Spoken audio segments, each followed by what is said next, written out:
Hai, balik lagi dengan saya, Sarjayadi Awe. Jadi di video kali ini teman-teman, saya akan mereview terkait update terbaru dari Exat VS 03.2. Jadi ini merupakan aplikasi khusus untuk penyusunan laporan keuangan dengan metode menjurnal transaksi yang saya buat untuk teman-teman bisa pergunakan di usahanya. Jadi ini file bisnis. Terkait detail dari aplikasi ini teman-teman bisa cek di website kami atau bisa cek di deskripsi video. Nah, sebelum saya melanjutkan untuk reviewnya, karena berhubung ini adalah bulan suci Ramadan, jadi saya ucapkan selamat menjalankan ibadah puasa bagi teman-teman yang menjalankan. Oke, langsung saja kita cek untuk review update terbaru dari Exat VS 03 2024. Let's go.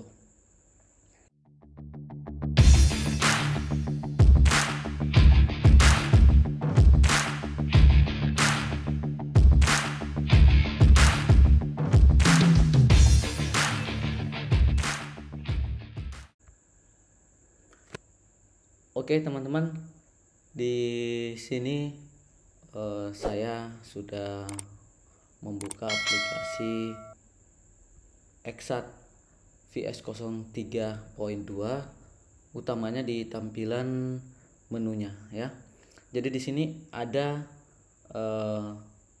dua tambahan menu utama teman-teman, yaitu di bagian buku besar per divisi dan buku besar per project. Nah, banyak di antara user yang telah menggunakan itu merequest bahwa untuk beberapa unit bisnis atau unit usaha yang menggunakan laporan divisi atau bahkan dalam satu cabang menggunakan laporan project itu membutuhkan buku besar yang bisa difilter, misal nih untuk biaya gaji, tapi gaji yang khusus untuk project A saja atau project B saja. Jadi atas dasar itu saya buatkan dua menu tambahan ini teman-teman ya. Ada buku besar per divisi dan buku besar per project. Oke, itu tambahan sheet baru di update-nya. Nah, bagi teman-teman yang sudah memiliki Exat VS 03 tapi versi lama dan ingin mencoba menggunakan versi terbaru, silahkan hubungi saya di link yang ada di deskripsi video atau di kontak WA saya ya. Oke, kita cek terlebih dahulu teman-teman di bagian daftar akun ya. Di daftar akun ini penambahannya ini sebenarnya tidak terlalu signifikan, tapi saya rasa bermanfaat bagi teman-teman yang memiliki jumlah akun yang banyak atau membutuhkan untuk baris kosong yang lebih banyak. Jadi ini saya sudah siapkan, tinggal pilih saja filternya seperti ini. Kemudian kalau misalnya teman-teman tidak membutuhkan untuk memperlihatkan yang baris kosong ini, itu silahkan dihilangkan centangan untuk blanks-nya seperti ini. Nah, ini akan kelihatan rapih kembali untuk di print. Tapi jika teman-teman menginginkan untuk penambahan lagi, tinggal dipilih semua atau select all. Nanti akan muncul baris kosong yang teman-teman sisa isi saja, lengkapi. Otomatis laporan ke belakang itu sudah sesuai. Jadi untuk cara yang sebelumnya saya sampaikan, apabila ingin menambah baris maka laporan diupdate juga, itu hanya teman-teman gunakan apabila akunnya itu lebih dari baris kosong yang disiapkan ini. Oke, jadi seperti itu teman-teman ya yang di menu update-nya. Selanjutnya ke kode bantu. Kode bantu di sini saya tidak melakukan perubahan teman-teman ya, karena memang untuk standarnya sudah sesuai menurut saya dan beberapa kali penggunaan juga dari ratusan user, bahkan sekarang sudah 1000 teman-teman ya. Itu sudah tidak ada masukan lagi. Jadi memang sejauh ini masih aman di fitur yang ini teman-teman ya, untuk kode bantunya. Kemudian untuk divisi juga sama teman-teman, ini tidak ada perubahan. Lanjut ke menu project, ini tetap sama. Namun jika teman-teman ingin kembangkan lagi, silahkan diupdate sendiri. Yang penting teman-teman paham untuk penggunaan formula yang ada di Excel ya. Selanjutnya di jenis aset dan daftar aset ini tidak ada perubahan sama sekali. Jadi sejauh ini masih sama teman-teman, hanya akunnya saja yang saya tambahkan baris. Kemudian di sisi jurnal penginputan, teman-teman bisa cek di sini, ada di bagian paling kanan di samping kolom jumlah itu ada cek inputan. Nah, fungsinya ini mengecek apakah akun yang teman-teman buat itu sudah terdaftar di daftar akun atau belum, atau teman-teman sudah buat contoh kasus karena banyak kejadian teman-teman ya. Misal tanggal 1 bulan 1 2024 ya, nomor bukti JU001. Ini misal ya, contoh saja pembelian. Nah, di pembelian ini teman-teman isi kode akunnya, persediaan ya. Oke, kemudian ini kita pilih kas saja. Nah, jika teman-teman ada kesalahan input atau misalnya akun yang teman-teman masukkan tidak terdaftar di kode akun, maka otomatis di sini akan ada peringatan false. False ini sebenarnya untuk mempermudah pada saat pengecekan. Jadi misal seperti ini sudah true, kemudian kita isi dulu.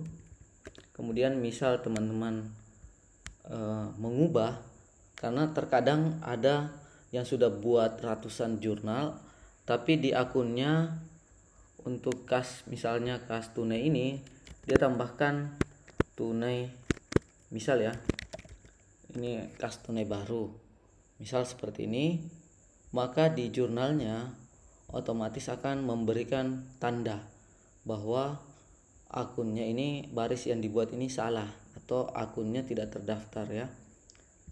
Seperti ini. Jadi harus diperbaiki kembali sampai bernilai true. Kalau sudah bernilai true, menandakan jurnal yang teman-teman buat, terutama akunnya itu sudah terdaftar pada daftar akun. Nah, gimana kalau misalnya ada kesalahan penginputan tanggal? Misal tanggalnya seperti ini, ada kesalahan.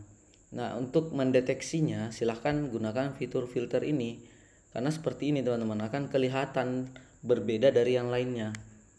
Jadi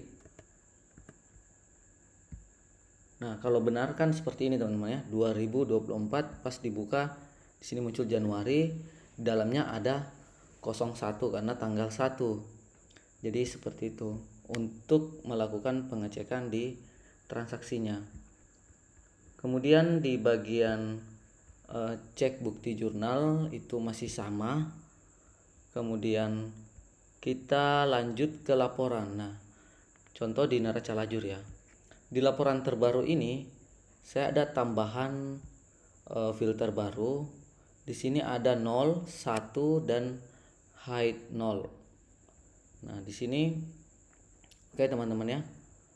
Di sini akan muncul semua akun yang ada. Jadi ini banyak sekali teman-teman ya.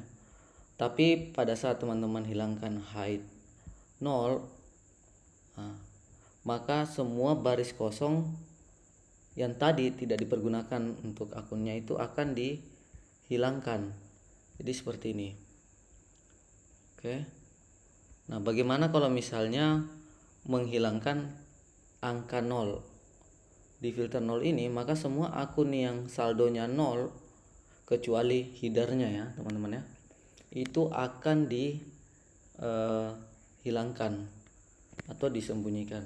Nah, ini angkanya tadi belum masuk karena periodenya kita harus ubah dulu 2024 ke 31 Januari 2024.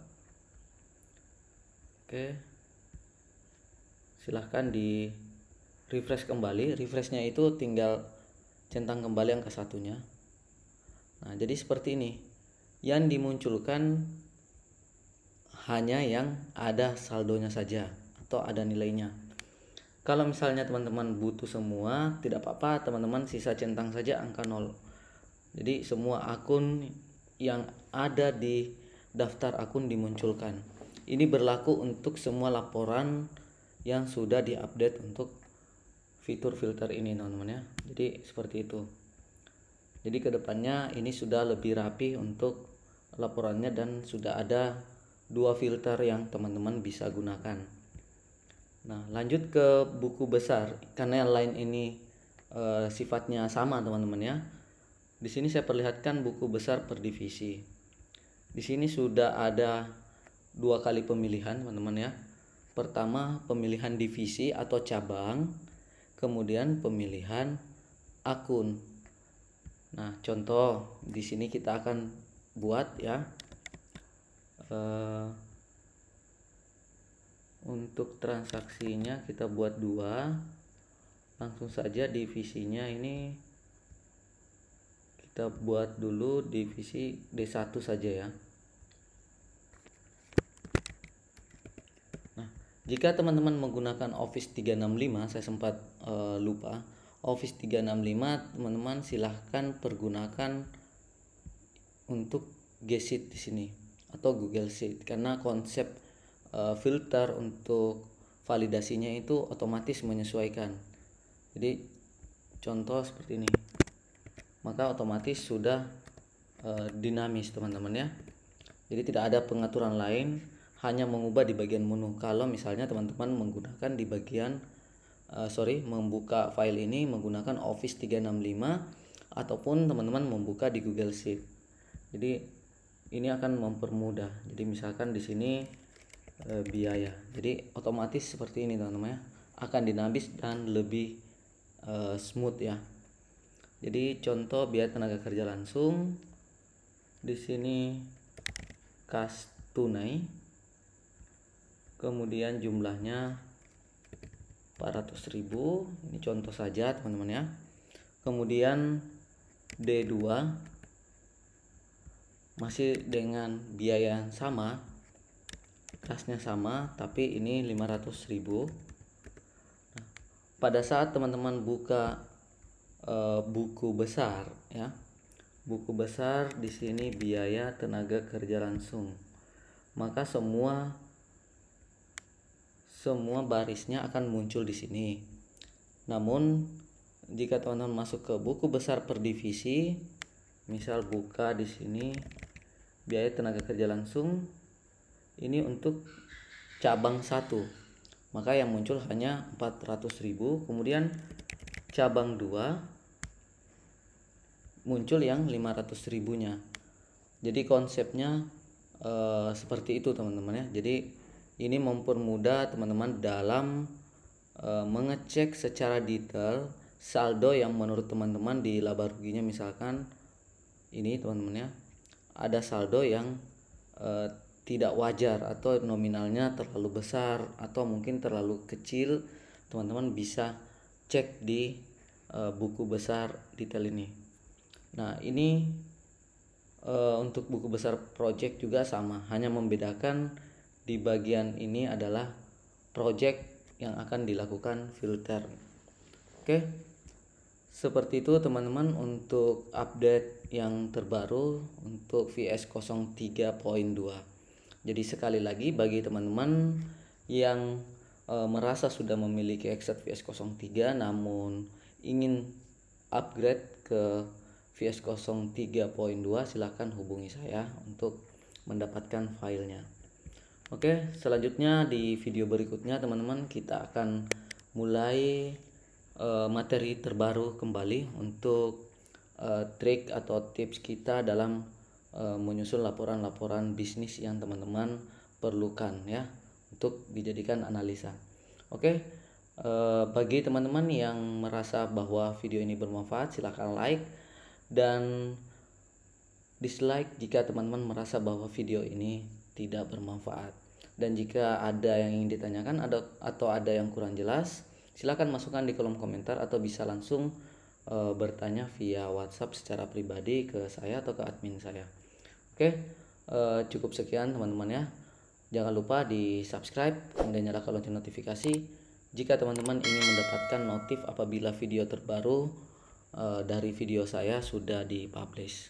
Terima kasih, salam sehat selalu dan salam sukses selalu dari saya, Sarjayadi Awe.